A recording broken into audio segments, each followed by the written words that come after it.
రోజున ఆ గళాన్ని మనకి ఒక నేతగా, ఒక పోరాట యోధుడిగా, తెలుగు జాతి ఖ్యాతి కోసం అహర్నిశలు శ్రమిస్తున్న ఒక నేతగా మన ముందుకొచ్చారు. ఆయనకి స్వాగతం పలుకుతూ ఈరోజు ఇద్దరు నాయకులు, ఓ పక్క సొంత బాబాయిని గొడ్డల వేటికి చంపేసి ఆ రక్తపు మడుగులతో సీఎం కుర్చీలో కూర్చుని బెయిల్ మీద 10 సంవత్సరాలుగా రోడ్ల మీద ఉంటున్న ఒక వ్యక్తి సీఎం కుర్చీలో కూర్చుని బహిరంగంగా స్వేచ్ఛగా తిరుగుతూ ఈ రోజున ఈ తెలుగు జాతి కోసం, తెలుగు జాతి ప్రజల కోసం అహర్నిశలు శ్రమిస్తూ చివరికి తన యొక్క సొంత జీవితాన్ని కూడా పణంగా పెట్టి త్యాగం చేసి తెలుగు జాతి బిడ్డల కోసం ఆయన పోరాటాలు చేస్తే ఆయన్ని 53 రోజులు జైల్లో ఉంచారు.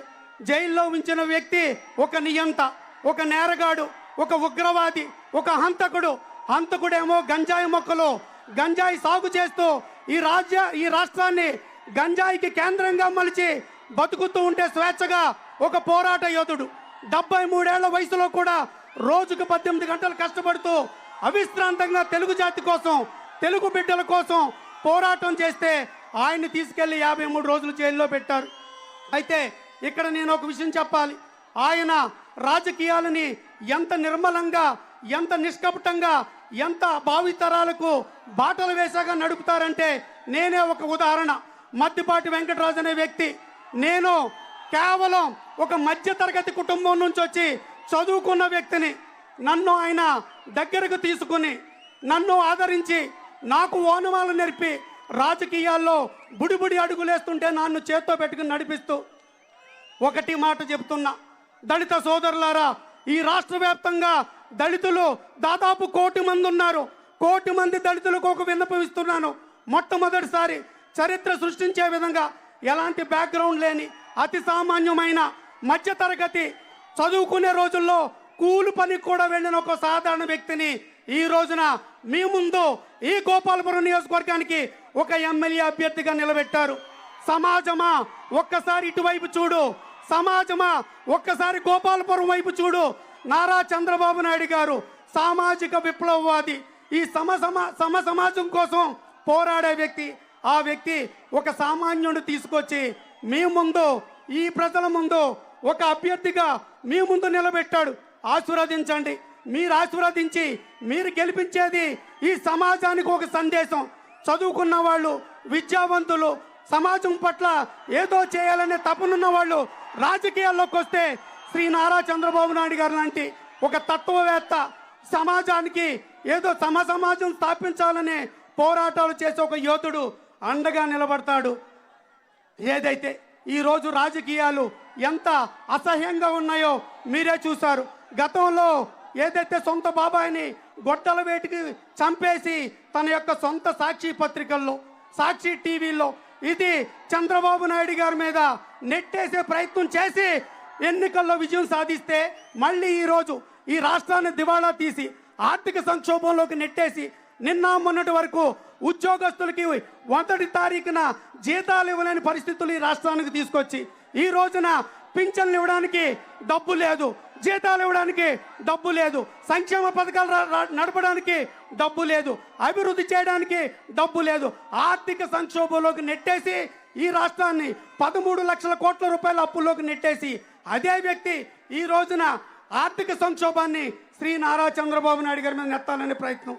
అంటే మరో హత్యకాండకు తెరదీసి మరో శవ రాజకీయాలు చేసి మళ్ళీ అధికారంలో రావాలని చేసే ప్రయత్నాన్ని ముగింపు పలుకుదామని ఏదైతే శ్రీ నారా చంద్రబాబు నాయుడు గారు సూపర్ 6 తీసుకొచ్చారు, ఏదైతే అన్నం పెట్టే రైతన్న ఈ రోజున గిట్టుబాటు ధర రాక, పెట్టుబడి పెట్టింది కూడా కనీసం రాక, అప్పులు తీర్చలేక అవమానాలతో ఆత్మహత్యలు చేసుకుని చనిపోతుంటే వారి కోసం సంవత్సరానికి 20,000 ఇచ్చి శ్రీ నారా చంద్రబాబు నాయుడు గారు అన్నం పెట్టే రైతుని ఆదుకునే ప్రయత్నం.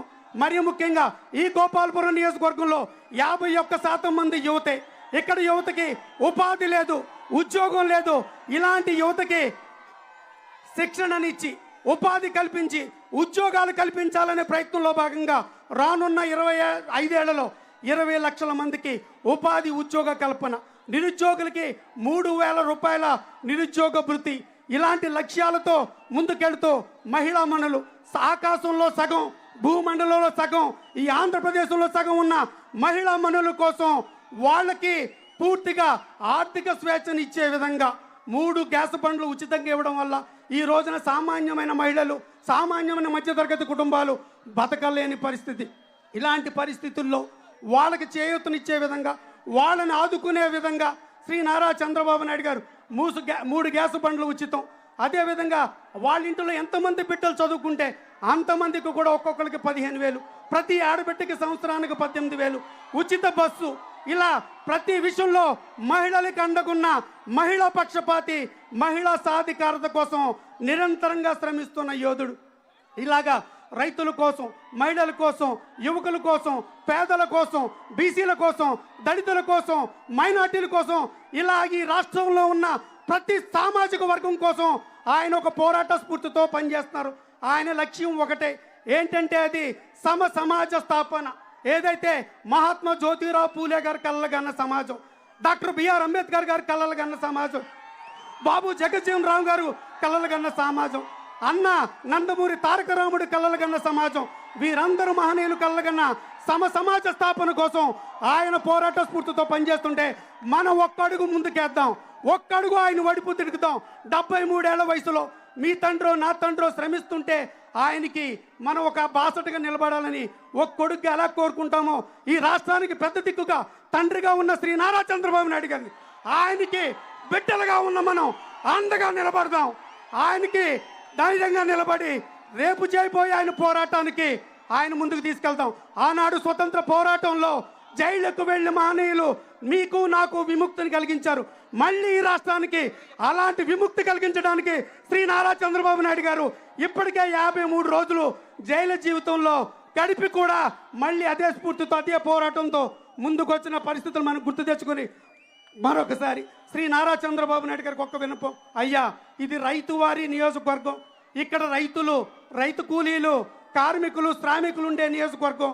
రేపు మీరు సీఎం అయిన తర్వాత ఈ నియోజకవర్గ అభివృద్ధికి, సంక్షేమానికి మాకు మెలుగునిస్తారని ఆశిస్తూ, అదేవిధంగా ఈ నియోజకవర్గంలో 51% మంది యువకులే. యువకులకి ఇక్కడ ఉపాధి లేదు, ఉద్యోగం లేదు.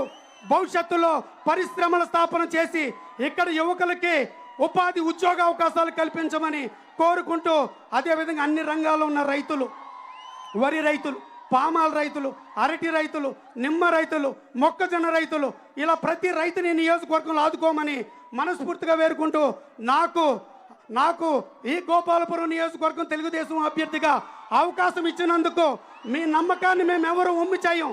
మా ప్రాణాలు పణంగా పెట్టైనా సరే మేము నెగ్గి మీరు సీఎం అవడానికి మా గోపాలపురం సైతం పోరాట స్ఫూర్తితో పనిచేస్తామని మీ పాదాలకి అభినందన తెలియజేస్తూ, జై తెలుగుదేశం, జై జనసేన, జై బీజేపీ, నారా చంద్రబాబు నాయుడు గారి నాయకత్వం, పవన్ కళ్యాణ్ గారి నాయకత్వం, మోడీ గారి నాయకత్వం, లోకేష్ అన్న నాయకత్వం,